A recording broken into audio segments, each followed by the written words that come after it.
right, I have 6 o'clock. So will the secretary please call the roll? Ms. Como, Here. Dr. Cooper Stoll, Here.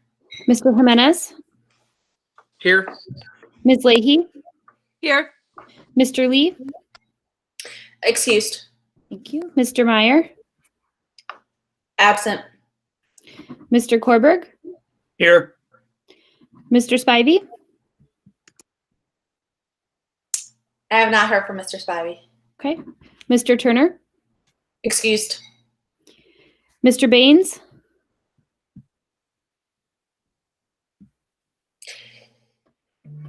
I haven't heard from him, but he had a little technical difficulty last time. Okay, and Mr. Baggett.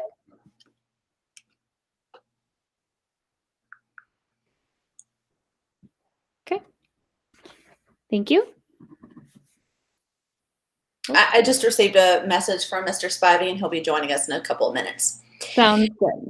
Okay, so quorum of the Board of Education is present. The regularly scheduled meeting of January 4th, 2021 is called to order. We'll now have the Pledge of Allegiance.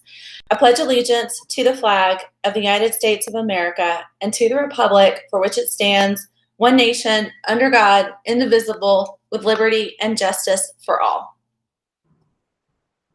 I'd like to make a motion to approve the agenda as presented. Second.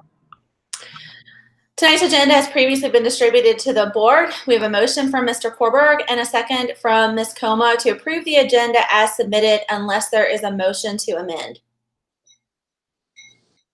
Hearing no motion to amend, we'll have a roll call vote. Ms. Como, Aye. Aye. Mr. Jimenez, Aye. Ms. Leahy, Aye. Mr. Korberg, Aye. Dr. Cooper Stoll, Aye.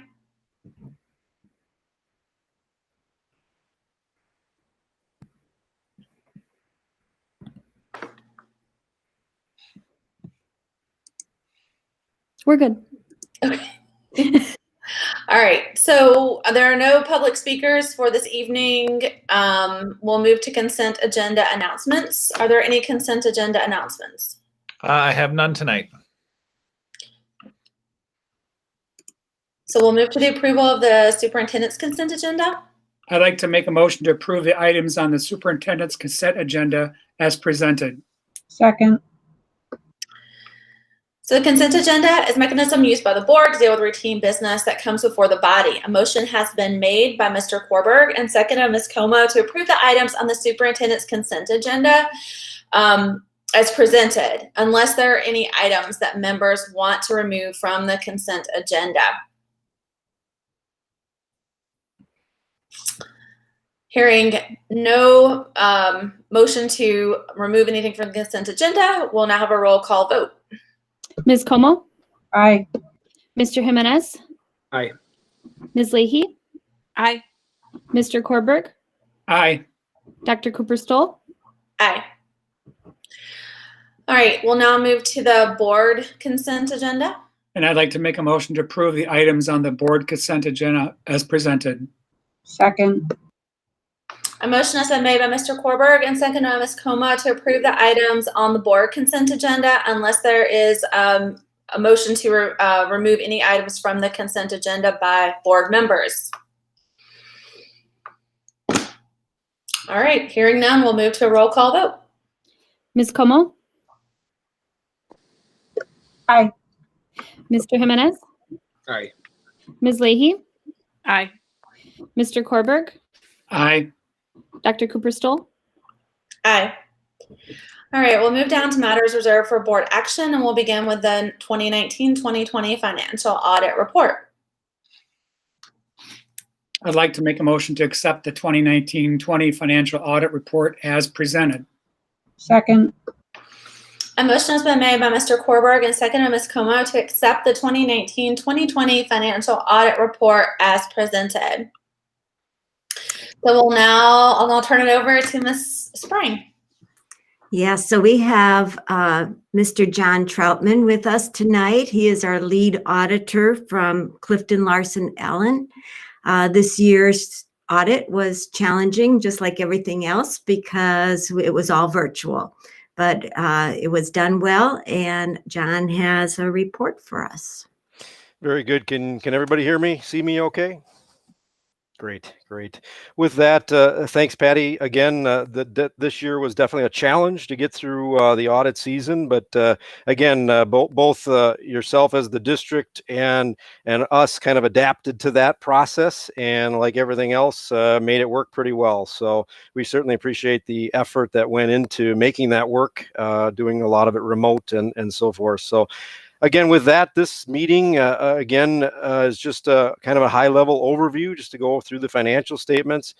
Normally, I'm in front of you, obviously, but virtually, to get me in front of you, really to make sure there's no questions or different things you want to talk about with the audit. So with that, I'll present and present my screen here. So hopefully that'll work. And that is not working. So let me try one other thing. Sorry about that. Not familiar, 100% familiar with Google Meets here, so bear with me for 30 seconds.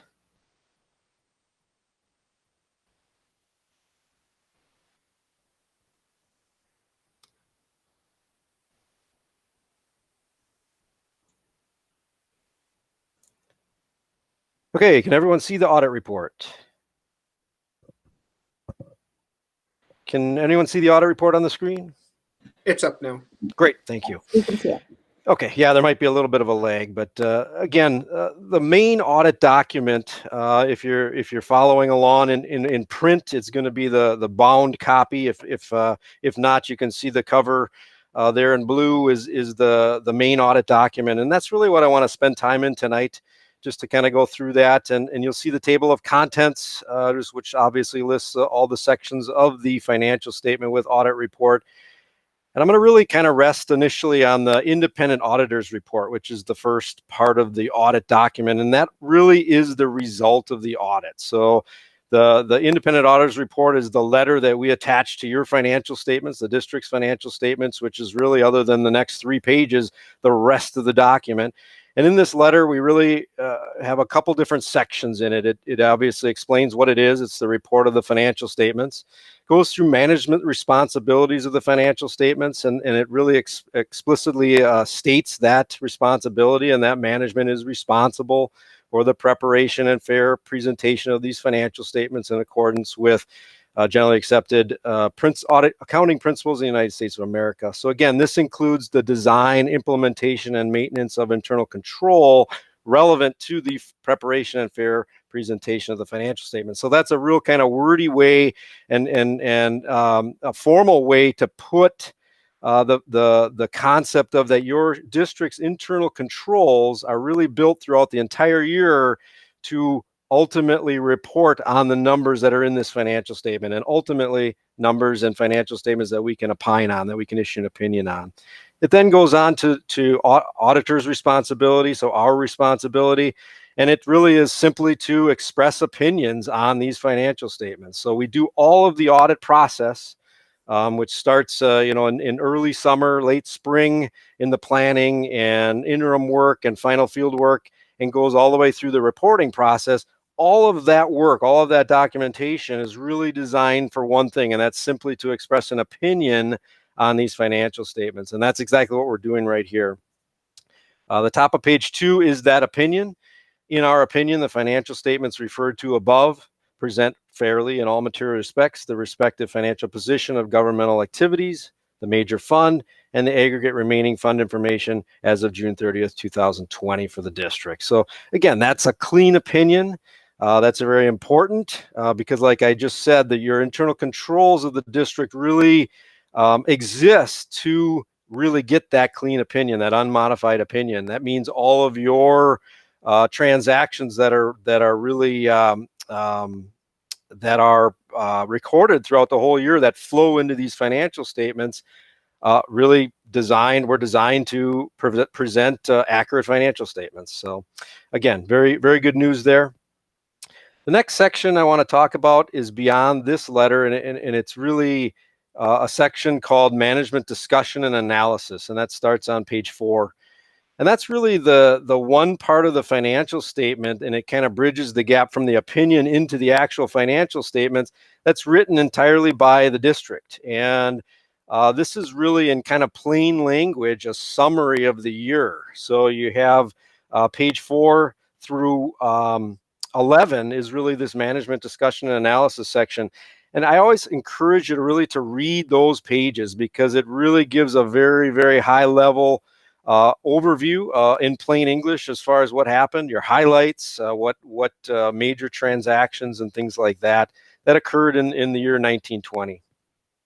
I would like to point out on page 9, it kind of talks about on page 9 the financial analysis of the district funds, and again, this is a really good format to kind of talk about, because it really pulls in where you ended the year. And a lot of times when we look at, and we'll look at the actual financial statement in a minute or two, but where you ended the year is really translated in fund balance. Where was your fund balance at the year end? And as of June 30th, 2020, the district's governmental funds reported a combined ending fund balance of $35.1 million. That's a decrease of about $906,000 in comparison to the prior year.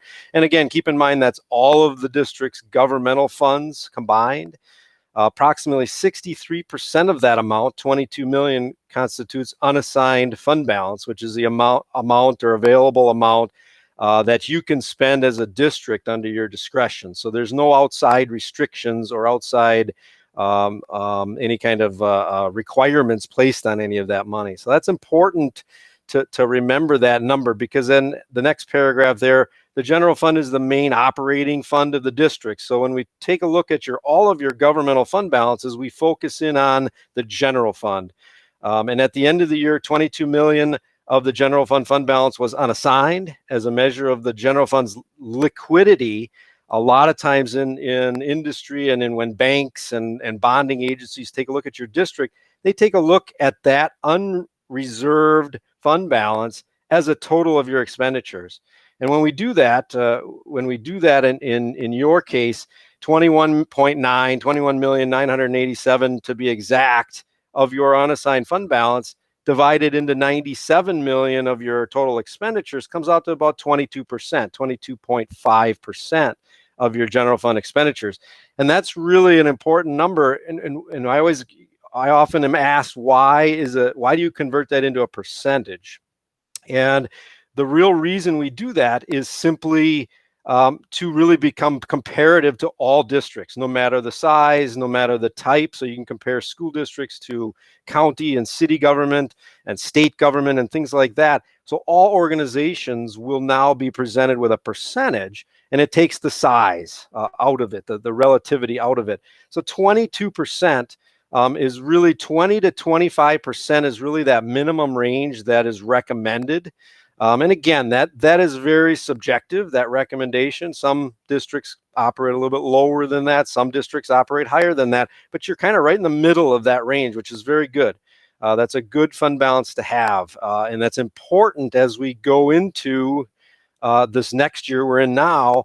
Again, any kind of unbudgeted items, unexpected items would have to be pulled out of that fund balance temporarily, at least until a funding mechanism was achieved. So very, very important to have that fund balance. Any questions on that management discussion and analysis section? The rest of that goes through kind of just some tables and things like that, pulls all the information directly from the financial statements. Any questions there before I go into the financial statements themselves?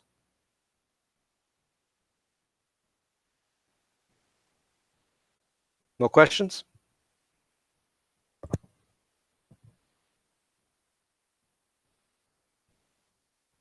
Can everyone hear me? I think we're good. Okay, good.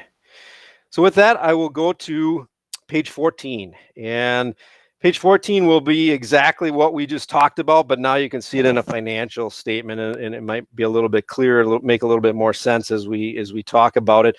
And you can see page 14 is your general fund balance sheet, or general fund and other governmental funds balance sheet. And you can see your cash, your total assets, 37 million in the general fund.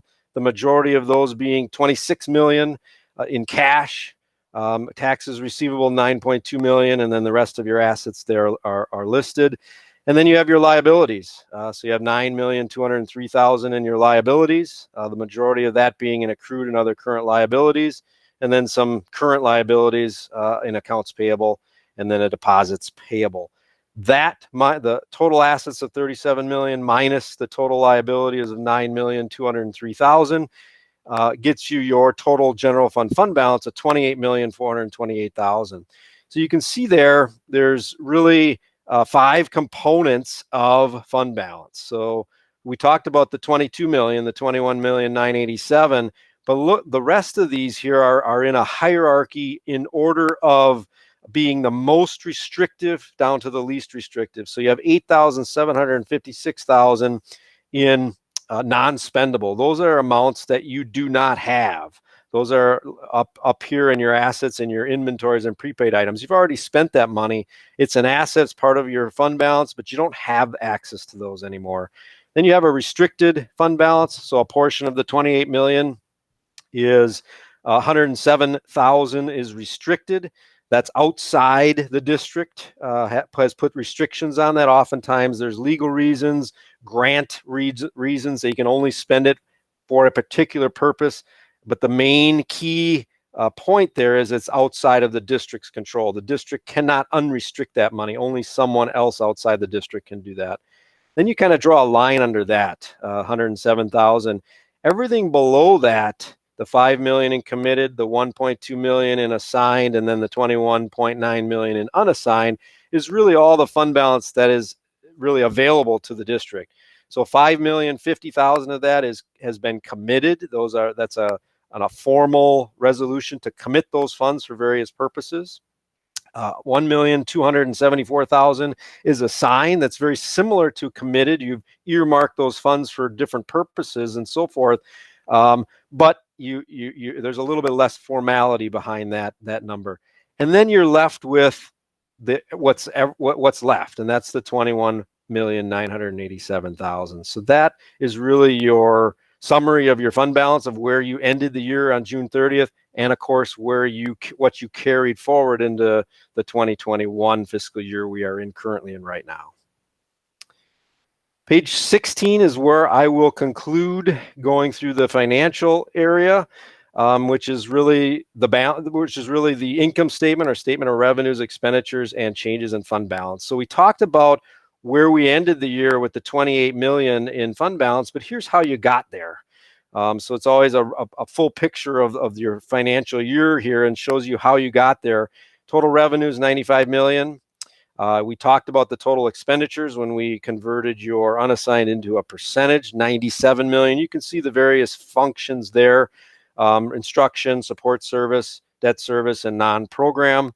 So you had excess of revenues under expenditures of 2,179,000. You had some other financing sources here with a capital lease primarily coming in. So your overall net change in fund balances, as we talked about, was a reduction of 2,059,000. So your fund balance went from 30,488,000 to 28,428,000. So with that, I will come back online here. And again, any questions on any of that financial information? Obviously, kind of an overview there just to kind of show how the year went. But again, the audit process was very, very good, very appreciative of the work and the effort that goes into preparing for that audit. It is not an easy task. A lot of information and a lot of various departments and things like that we have to go through to issue that opinion. But with that, I'll kind of open it up for any open questions. Anything else you want me to go through? I can certainly pull the financials back up and go through some of the footnotes, and there's about 50 pages of footnotes that follow the pages we just went through, and I certainly won't go through all of those, but if there's any one in particular you'd like to see, I can certainly spend some time on that. I'd be happy to do that. So I will turn it over to you to see if there's any questions. I do have a question, but it's more about process. Yes. So as Ms. Sprang had mentioned, and as you had mentioned as well, this has been quite a challenging year, especially for trying to do audits. So what are some practices that you had to do differently? And are those going to continue? Are those things that you see continuing forward in general practices of auditing, or is this kind of a one and done situation? So kind of a general question. Yeah, that's a great question, actually. And you know, it's funny because throughout the audit process and then over a number of years, we have been developing some of the concepts. You know, again, we certainly didn't think we would need it like we used it, but a lot of the concepts that we used this year, we had already implemented. So of course we came on site because it's much more efficient for us and for you to be on site and interview people and talk to people, and certainly a lot easier and quicker for that process to happen. But a lot of the work is electronic. A lot of the work papers that the district prepares are electronic. So we always got those ahead of time through a portal anyway. We've been doing that for years with our clients, and that made that process really the same. So there was really not a whole lot of difference whether we were sitting in our office or whether we were sitting in a conference room or a classroom in your school. That really didn't matter too much. The good part of all of this in general now, and in doing a lot of remote work is, and one thing we learned is that when we go on site, so right now, for example, we're starting to go on site to our municipal clients, we are much more targeted to what we need. So we have done more of the work ahead of time, more of the remote work kind of around our schedule. When we go on site, we bother and bother the client much less. So when we come on, we know exactly what we need. We spend a couple days and we ask all those questions. So that's really the part that's going to continue, is we're just going to be much more prepared, and then there'll be less of a burden. Whereas 20 years ago when I started my career, we would come and spend a week and a half and just kind of, you know, visit and chat. And I mean, it was very essentially disrupting to a lot of clients. So yeah, so that's kind of what we're doing, is kind of a hybrid approach to that, as we had been doing. So great question though. Thank you very much. Yep. Any other questions? Mr. Troutman, this is Aaron Engel, the superintendent. I had a question regarding fund balance. You had mentioned that there's kind of a common range between 20 and 25% of expenditures. What would be the ramifications of not kind of being in that range if we fell below? Yeah, great question. And we can take that as almost like a case study of many clients that we deal with. So we have clients that obviously are much less than that 20% of expenditures, and 20 to 25% is a minimum. That's kind of your target range to have as a minimum. And the reason why that's important is when you dip below that, and there is no magic number, it's not 19%. It depends on the district. So it's very, very, very individualistic as far as what you need. But larger districts, when they go below that, they tend to have shortfalls, because again, the revenues that you use to operate your school district for the entire year are not really every month. They're not periodic, you know, evenly throughout the year. They come all at once, and they may not come for many months. So a lot of the aid that you get through DPI isn't received until well into the year. And property taxes, of course, aren't even assessed until the end of the year, and they're not received until your August settlement in some cases to make it fully. And that's even the start of the next school year. So there's cash flow issues that are just naturally with every single district. And when you have below that 20, and again, that could be 15, we have some districts, unfortunately, that are in the 8 to 9% of expenditures range. And they will short-term borrow millions of dollars just to operate. And the rule kind of is you really should never borrow for operations. That's a rule for business. That's a rule for municipalities. That's a rule for school districts. But what you're doing there when you're short-term borrowing for operations is you are borrowing for operations. And I've had some districts that I've had for 25 years doing their audit every single year for 25 years, and they've never been able to get out of that short-term borrowing. And that's the risk, is you're going to run out of money at certain times, and then you have to go to financial institutions and short-term borrow, which is fine, but there's of course a cost to that. And once you get into that cycle, it's very, very difficult to get out. So That's the primary reason.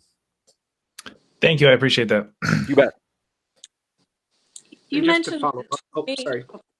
Oh, sorry. You mentioned the 25% is the minimum. What's the gold standard? What do you hope that school districts can be at? Well, again, it is individualistic because I do have some districts that have 50%, let's say, of expenditures. And, that would be incorrect for me to say that's a goal of every district, because some districts might feel that that's too much, right? And that particular district, just because of the circumstances and because of the property values and things like that, it just doesn't, it isn't wrong to have 50%. It isn't wrong to have 8%. It's simply where you feel comfortable. Most districts have a policy that says our minimum or our goal is really 20 to 30%. That's kind of the range that you really want to fall in. So, 20 to 30% is really that gold range as far as your goal. Now, that doesn't mean that there might be some reason why, for example, next year you need a little bit more, that you'd want to go a little higher than that in a particular district. Or perhaps if you fell a little short, maybe it's intentional that you did that, and that's okay too. But from a bonding agency standard, when you go in and go out for bonds and you're rated, really that's what they're looking at is, do you have that 25%? Yes, you do. You're at 22%. You pass the grade. And obviously anything, a little bit more than that would be beneficial to you. But again, having the appropriate reserve going into the next year in a school district setting is very important. So hopefully that answered your question. I mean, the short answer is you can't really have a automatic goal for a number that is perfect. I think you're in a very good number in 22%. Thank you. And I probably missed it was in the report, but we are 22% this year. What were we at the last year and the last few years? Off the top of my head, I do not know. I apologize. Patty, do you know that off the top of your head? No, our policy is 15 to 20% unassigned. So when you all are allocating the fund balance at the end of the year, the more you commit or the more that is restricted, the less we have is unassigned. But what we want to look at really is that 28% that it's at right now compared to the 30% it was the prior year, knowing that you all approved use of fund balance for the remodeling at the Polytechnic School. So that's what we're talking about, is not using those funds for operating, but for one-time expenditures. Thank you. Yeah, that's a very good point, Patty. Like I said, when I had the balance sheet up there, if you draw a line under under that or above that committed line item, everything below that you have access to. So we have some districts that are very, very aggressive in what they commit and what they assign. In fact, we have one district that basically assigns every single dollar they have in fund balance, and that really, so that brings their unassigned to zero. And it's really not accurate, because at any moment in time, if they needed that money, they could unassign or uncommit or make it unassigned at any point. So again, very good practice to assign and commit that money as you need it. But again, it is available to you. So you're really at the 28%, which is a number that's totally available. Now, you wouldn't want to go out and spend that entire amount, obviously, because then you wouldn't have any reserve left. But that is a good point. So thank you, Patty. I did have a follow-up, and you did answer the first question I had, which was about bonding and how our fund balance affects bonding. But my next question is, with the pandemic, obviously something totally unexpected. Do you see that percentage that you talk about being like the 20 to 30%, do you see that changing in any way due to our experience this past year with the pandemic? To date, I do not. I haven't heard of any districts that are significantly troubled. Now, obviously, we don't know where we're going and we don't know what's happening. Obviously, there's grant funding that is available to all districts, and whether or not you claimed it or not, or how much you claimed is up to each district. But we're not seeing a whole lot of districts that are financially affected really too much. I mean, there's some indirect things and some obviously some issues, but directly from a financial report standpoint, I don't think you're going to see much difference to date as we sit here today. Now, obviously, long term, what is the state going to fund? I have no clue as far as where that would go. That would be your primary risk of having any financial hardship, is if the state all of a sudden decided to change their funding for whatever reason. So, yep. Thank you. You bet. Are there any final questions or comments for Mr. Troutman? Well, thank you, Mr. Troutman. I appreciate each year when you come and you so thoroughly go through the report with us and make yourself available for all of our questions. I appreciate it very much. Absolutely. Thank you very much. Happy New Year. Yep. Happy New Year. Bye-bye. Bye. And also thank you to Ms. Sprang and your staff for pulling together everything that was needed in order for Mr. Troutman to do his work. So thank you as well. Thank you. And I thank my team. We have a great group of people. So thanks. All right. The next item we have on the agenda is the Wisconsin Association of School Boards. Excuse me, Madam Chair, we have to vote on that. We just we do. We need to finalize it before we go on. Thank you, Mr. Korberg. Can we please have a roll call vote? Yes. Ms. Como? Aye. Mr. Jimenez? Aye. Ms. Leahy? Aye. Mr. Korberg? Aye. Mr. Spivey? Aye. Dr. Cooper Stoll? Aye. All right, so now we'll take a look at those proposed resolutions for WASB. I make a motion to give the WASB delegate Brad Korberg or his designee the authority to use their discretion when voting on behalf of the school board or school district of La Crosse at the WASB delegate assembly. Somebody will have to second it because Brad can't. I was trying to get my mute button to work and it wasn't working. Apologies. I know I have that same thing, so that's good. All right, a motion has been made by Ms. Como and seconded by Mr. Jimenez to give the WASB delegate, which is Brad Korberg, or his designee, the authority to use their discretion when voting on behalf of the school district of La Crosse at the WASB delegate assembly. We'll open it up for discussion. School board members, we've had an opportunity to review those proposed resolutions. Mr. Korberg, is there anything that you want to add or say about those before we turn it over for questions or comment? Well, I did notice that one of the ones that we were proposing is in there in a form or not, which was the broadband. So that's good. And I think there are some other key ones in there that we'll want to make sure that we have an opportunity that we'll be able to vote on it. But if anyone has any suggestions or feelings, either yay or nay on any of these, let me know. If you have questions about what it means or what it could mean. I know Dawn served on the resolutions committee and might have a little more insight. And maybe Dawn, was there something that was somewhat contested or potentially be probably one in particular, I'm guessing? There's a couple that there was a lot of discussion and contention about, but as a committee, we decided that it wasn't ours to say yay or nay whether or not it should be put forward. So we put it in this document so that it could be discussed at the WASB delegation assembly so that all people within the state could discuss it. Each area has their own perspective of what's going on.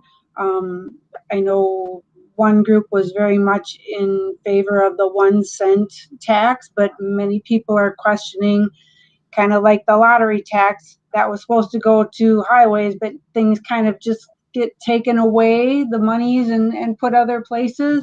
So their fear is that 1 cent tax might potentially do something like that. Or the one about the mascots, whether or not that's okay. That again is, some schools actually have a pact with their local tribes that it's okay. There's others where it's named something, but that's not really about the tribe. So is it okay? So that's why they didn't want to make the decision for everybody. We wanted to be able to put it out there for everybody to have the discussion at the delegation assembly. So some of these could definitely be topics that will be very interesting for you to listen to, Brad. Mr. Jimenez, did you have a question or comment? I did not, sorry. Well, and it will be interesting since we won't be meeting obviously face to face, and so I'm guessing it's going to take somewhat longer because there's going to be people getting used to the technology in order to say their piece and to vote.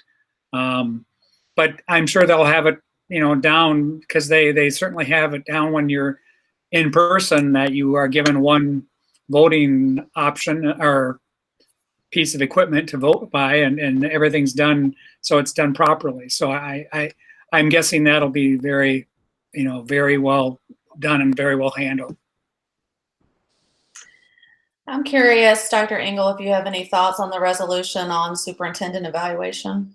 I was just going to mention that one. Go ahead.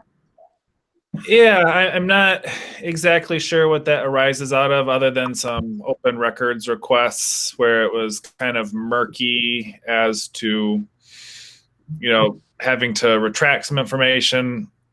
I think that transparency is the best course of action, and the public has a particular interest in knowing how the CEO of the school district is evaluated. And so I think that whatever hassle is involved there is worth it in order to preserve transparency. I happen to agree with that. Any other questions or comments regarding the list of potential resolutions? Hey, Brad, can you explain possibly the special education flexibility one a little bit more? I'm not recalling the specifics on that. I'd have to look on. Let me look. Dawn, do you remember any particular about it? I am refreshing my memory also.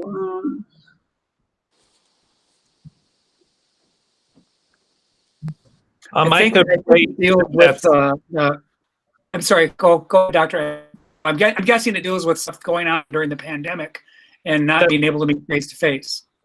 Yeah. Right. So because we haven't been face to face, there's some services that have been difficult to provide. So expenses have been down, and there's an obligation by the federal government under IDEA law that requires maintenance of effort.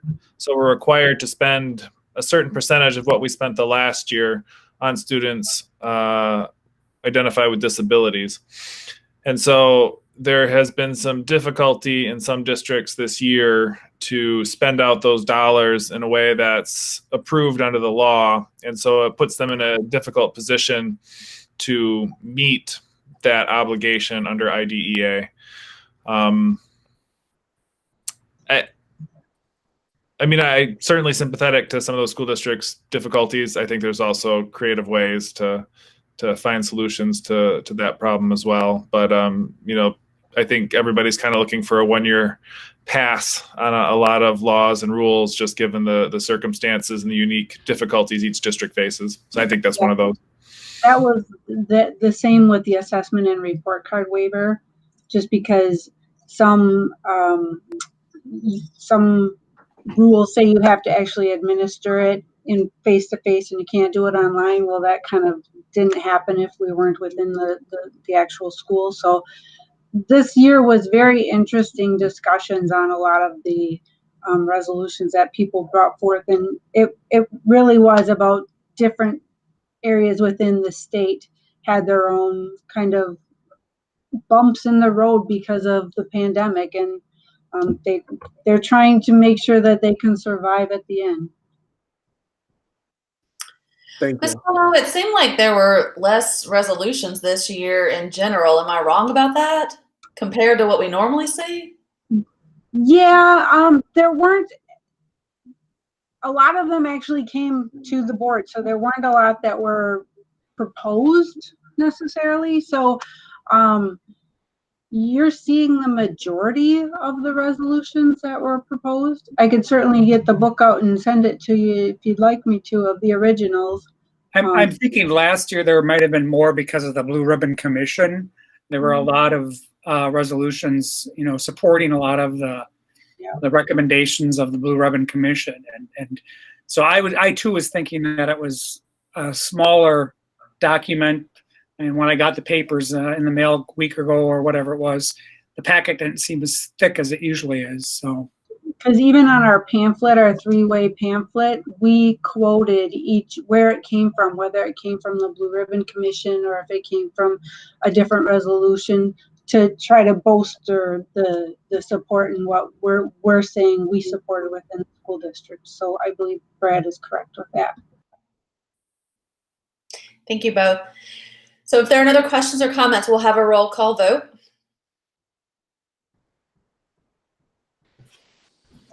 Ms. Como? Aye. Mr. Jimenez? Aye. Ms. Leahy? Aye. Mr. Korberg? aye. Mr. Spivey? Aye. Dr. Cooper Stoll? Aye. Good luck, Mr. Korberg. All right, we'll move to the information portion of the meeting. First up, we've got the Operational Expectation Monitoring Report, OE6, Financial Administration. So this one is tying in exactly to the audit report, because a lot of the supporting documents come from that audit report and the accompanying letters, plus our annual reports to DPI. So I can go through it and just kind of point out to you. Now, the audit report that you see tonight, usually when we meet in person, you all have a book to follow along. But a lot of you just like to look and then, that's about it. So I wanted to tell you that if you want a book, there's one available for you at the district office. So otherwise, it will be posted on our website tomorrow. So that's a downloadable PDF. But I will start with 6.1. And our evidence here for the audit confirms that all employees were paid accurately. We referred to that representation letter that is attached, and it just has the page and the number to support that statement, because our audit report doesn't say exactly that they were all paid. What it says is they have no knowledge of any instances of non-compliance. So that's going to be the support for a lot of these. The next one for indicator 2, the liability accounts. We reconcile those liability accounts at the end of every month and therefore at the end of the year. And we supply that information to the auditor and they double check it. The number 3, all the invoices, the auditor report on internal control and compliance would say that we are in compliance with that. The number 4, we have internal reviews of long-term debt. So we have put on there the debt schedules and the information that we supply to DPI as our debt schedules are entered in, and that they agree to the records that we have and DPI has. So the auditor looks at that. Then the auditor for number 5 is the auditor report again on internal control and compliance. That would be page 78. So you are welcome to go back and look at the online version and compare it to these points of evidence. So when we go down to, I'm sorry, should I ask if there's any questions after each section? 6.1, anything there? Okay, this is a long one, so I apologize, but we'll get through it. So 6.2 has the purchases are competitively bid. So we put a statement on this one because through our process of purchase requisitions and our supervisor of finance approving everything, she looks for those capital purchases that make sure that there are some quotes attached so we can identify and support the chosen vendor. Then let's see what else we have. So in 6.3, we have the annual audit testing of district purchasing procedures and policies. And then we put our administrative policy as far as conflict of interest and the statement that there was not any non-compliance with that found through the audit process. The 6.4 talks about competitively bid purchases above 100,000. This isn't very often that this happens. It's usually in a big project. So we were able to find that there were 2 out of all of our 50 items that we might have had in our capital expenditures. And so we put also our methods of procurement and our bidding requirements there. And then the statement that acknowledges that the 2 items were competitively bid and went through that process. If you notice, Mr. Levina will often come to you if there is a capital project over $100,000 that needs bidding, and then we'll tell you the award, who it was awarded to. For 6.5, the annual audit is completed, and that is just what Mr. Troutman had just gone through with you, so you will see it again here. And our evidence for the auditor does not indicate any difficulty or lack of cooperation for the district, and that is stated on the government letter and was also stated by Mr. Troutman. Let's see. Then for 6.6, we have a comparison conducted by the business office confirms that the district's revenue accounts correspond with the annual AIDS register. So before we can even submit the annual report to DPI, we have to make sure, and if you click on that, that is DPI, that is what they have on record, and that better be what we report. And if it's not, we can't submit our annual report, and we have to find out why there's a discrepancy. So we did submit our annual report, so we know that we were in compliance with everything that DPI had on board. Let's see. So in 6.5.2, the annual audit did not report any, we went through that. When I go back and I click on anything, it goes back to my first page of my OE report. So let's see. Oh, okay. The schedule of the state and federal awards shows that they were all tracked and collected through the year. The independent auditor's report opinion, page 2, provides an opinion that we are in conformity of generally accepted accounting principles, and Mr. Troutman had mentioned that also in his presentation.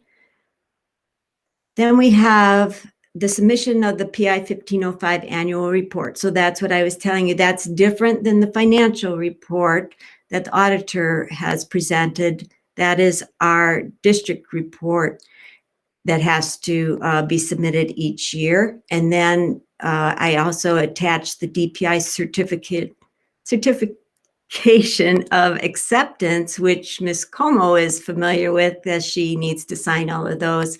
as do I and the superintendent. The independent auditor submission, so that's the auditor's submission of the report that agrees with our report for aid, so aid certification, and that was submitted and is attached. Then the district meets the statutory requirements by publishing within the 6 months of the close of each fiscal year. So that's what I was talking about, how this financial report will be put on our website tomorrow after the board has seen it. And what I did attach is the one from last year.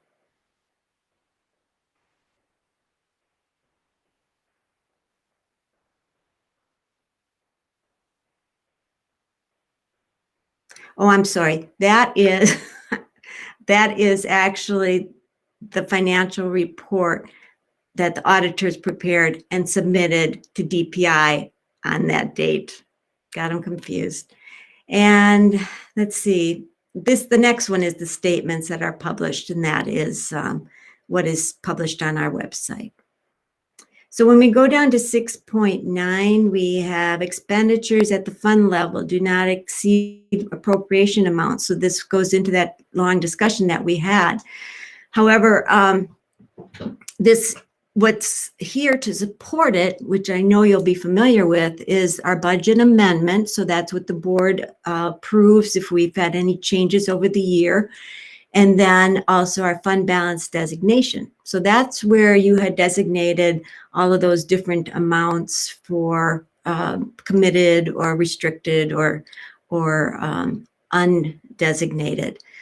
This year we had more in committed because we did put some funds aside for COVID expenditures if they would happen. So that kind of ties into Mr. Jimenez's question also.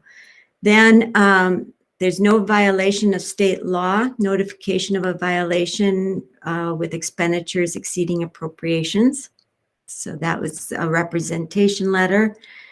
And then 6.10, we have the debt schedule, and it does not contain any long-term debt that has not been approved by the board. Then we have the audit finds no unapproved material obligations remaining unpaid 60 days after the close of the fiscal year. And that shows on page 71 of the audited financials. Then we had the expenditures at the fund level do not exceed appropriation. The annual audit did not report any findings of state law violations, and that's the governance communication letter, the qualitative aspects, paragraph 3. And then no violation of state law, notification of violation. So then we go down to 6.12 and we talk about all the district transfers between funds have a Board of Education authorization. And the evidence is the audited financial statements for Fund 27. That's we have that always we have that transfer from Fund 10 to Fund 27 to cover those expenditures, and then our contribution to Fund 73, our OPEB contribution. And there's no evidence of state law in connection with fund transfers, and the audit did not find any, and we put that representation letter in again and the reference to it. Then in 6.13, the financial reports for 2019-20 have been submitted by their required due dates, and what is attached there is all of the reports that we have to submit to DPI when they were due and when they were submitted by the district, and they were all submitted by the deadlines.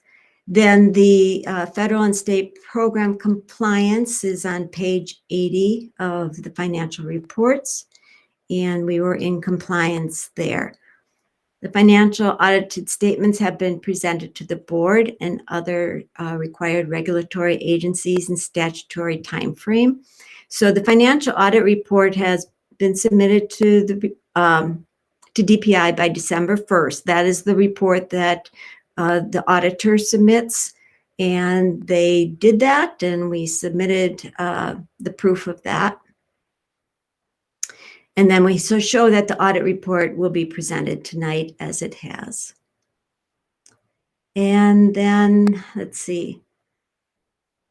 Last, I believe, is 6.14. The district has implemented internal controls covering all aspects.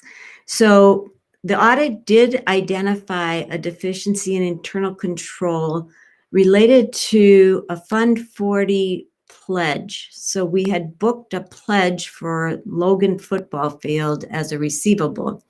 We came to find out that that pledge was not going to be met.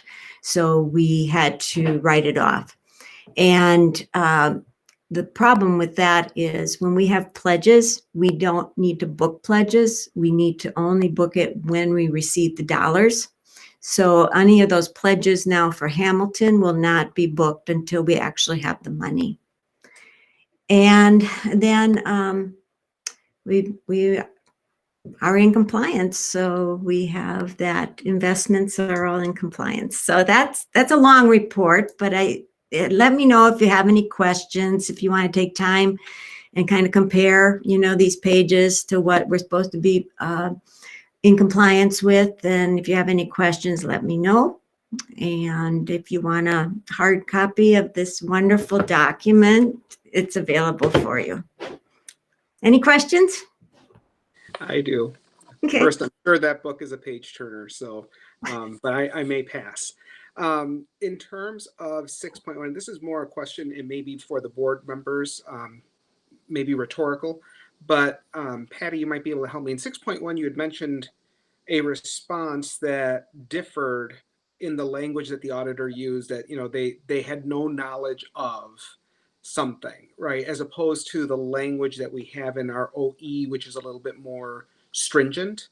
And I'm just wondering if we should be changing the language in the OE to kind of match the auditor's language that they use, or if it's okay as is. I mean, since this is our first time around getting these OEs up and running, I just thought I'd throw that out there as a question.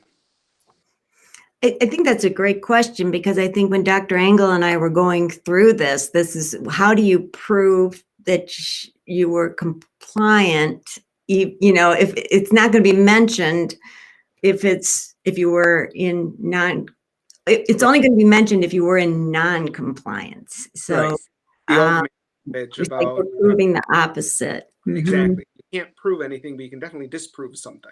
Right. So you should look at the language to better match what it is the auditor is telling us. Mm-hmm. I think that might be a good idea as we go forward with this OE. Are there either questions or comments about this before we move to the next item?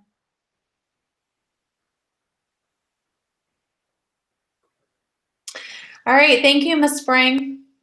Thank you. All right, the next information item we have is the long-range facility plan.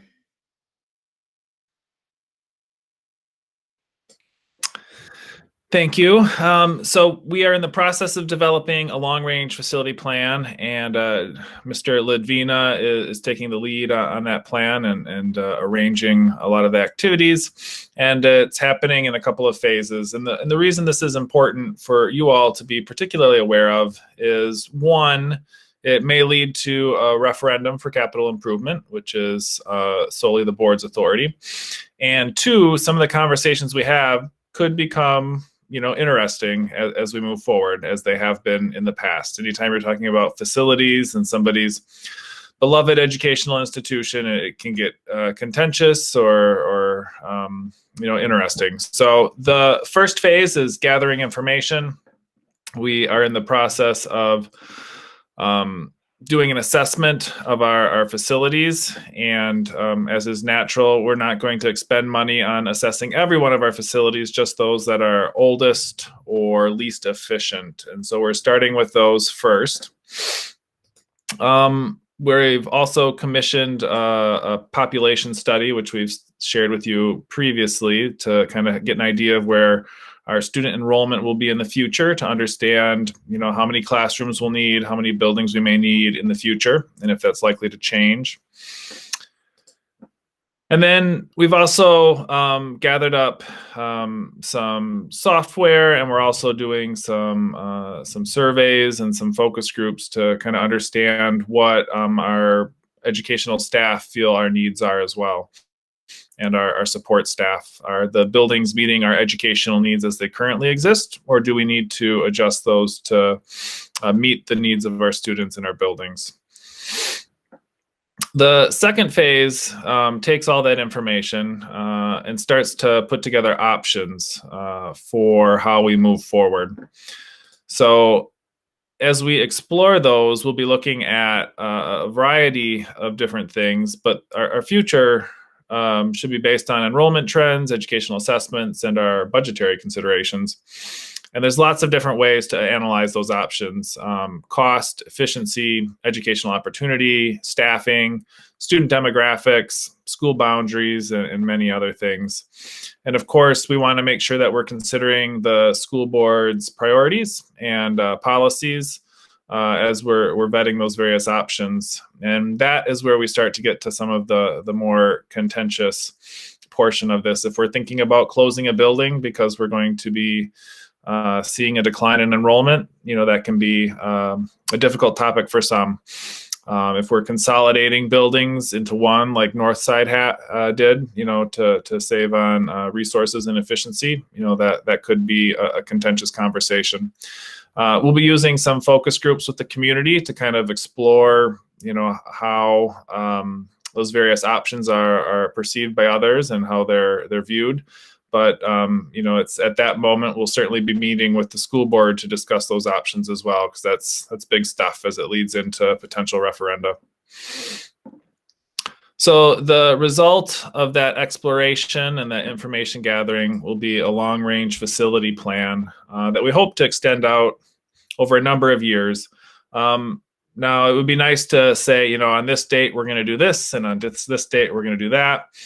But that's not really how things work. Funding changes over time, population changes over time, our economy changes, and we can put in, pretty solid ideas about what's necessary and when we'll have opportunities based on our debt schedules. But ultimately, we need to be flexible and adaptable and respond to the needs of our students and our community throughout that process. So I would love to have something down that looks out 15, 20 years, but also know that cannot be written in stone, that it needs to be responsive to the needs of our community and the ability to pass a referendum from time to time. If it doesn't happen on schedule, so to speak, then that plan may be nixed, or maybe there's a will to do something even bigger than we imagined, and we need to take advantage of that at some point in the future.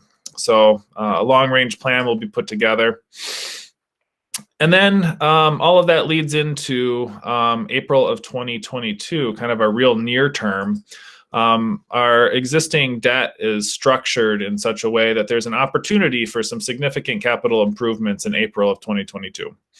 And depending on what our facility assessment indicates and what our option exploration looks like, and the will of the school board, and as we lead into that January timeframe, we'll have an opportunity to potentially go to referendum for something significant, whether that's a building or capital renovations across buildings or a combination of the two. That's an option that's on the plate. So we'll have a survey to kind of look at some of those options and to see what our community can support in the fall. And hopefully, with all of that information, the school board will feel in a good position come November, December to think about a resolution to go to referendum in January, potentially. So I just wanted to make sure that the board was aware of these kind of near-term plans and this development, so that as some of these conversations in the community pop up, you're aware of the general arc of our plan development, and can be responsive to some of those conversations. Are there questions or comments at this time? early days, but I wanted to make sure you all were keyed into this critical piece of our near-term development.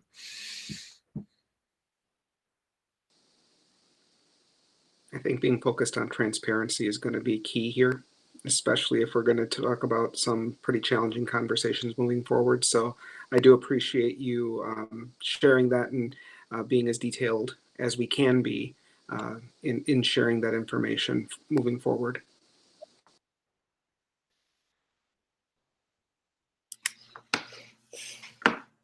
Any other questions or comments for Dr. Engel at this time?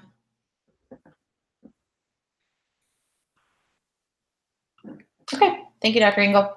Thank you. All right, we're going to move to the announcement portion of the meeting. We're going to begin with communications from our student reps.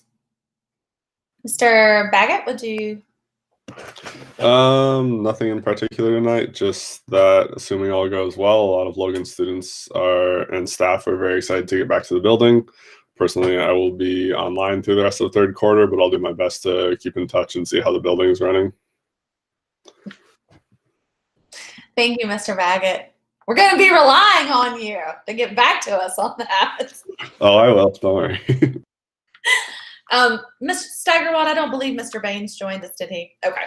All right. So the next thing we're going to move to are announcements by Mr. Korberg. No report tonight. All right. As far as my announcements, I just want to let the board know that we will do the superintendent's evaluation this month, and I will be sending information about that to you by the end of this week. All right. Dr. Engel, do you have any announcements? Two things to add tonight. I have attached a performance objective update. That was the result of our meeting with the recruiter a couple of months ago for my hire, and hopefully that adds some information to the superintendent's evaluation in the early days, these first 6 months. And then the other thing I would add is that we are still on track for reopening in a phased way in mid-January. We are developing more detailed plans, which we'll be getting out to families soon, and working closely with our medical advisor in the health department to ensure that we're meeting the health and safety standards that we need to in order to ensure a safe opening for our students and staff. Thank you, Dr. Engel. Are there any questions about that from anyone? All right, are there any other announcements before we move on? All right, so next up, we've got agenda planning. I'd like to make a motion to approve the January 25th, 2021 Board of Education agenda with any additions or corrections. Second. A motion has been made by Mr. Korberg and seconded by Ms. Como to approve the January 25th, 2021 Board of Education agenda with any additions or corrections. We'll have a roll call vote. Ms. Como? Aye. Mr. Jimenez? Aye. Ms. Leahy? Aye. Mr. Korberg? Aye. Mr. Spivey? Aye. Dr. Cooper-Stoll? Aye. All right, we're now going to move to board debriefing because Mr. Lee couldn't be here this evening. Ms. Leahy is going to serve as the facilitator tonight. Thank you. Do you have a preference if I ask the questions or if I just share my comments and then go? As the facilitator, you have the choice of how you want to do it, Ms. Leahy. Thank you. Well, I would say, I'll just start by saying I think we had a very efficient meeting where we had to digest a lot of information in advance, and that while we were here too, we got more information and asked clarifying questions. And a lot of tonight was Ms. Sprang and her team and finding out about our financials. And I, for one, proud of where we are as a board and as a district, and that we're very financially healthy right now. And that's, I think, meets our goals of being good stewards. So I'm proud of that. I think it was effective meeting, and I know for me where it comes to improvement, I always can see how much more I have to learn each week, and I always appreciate the reports by my colleagues and by the administration and learning more each week. And I always think about how next year at this time I'll be much better board member. So thank you to all my colleagues for sharing your information with me. I appreciate that. So that's how I see it, but I absolutely open it up to anyone else who wants to share or your perspective on the meeting tonight. Thank you, Ms. Leahy. Are there any other comments from board members this evening?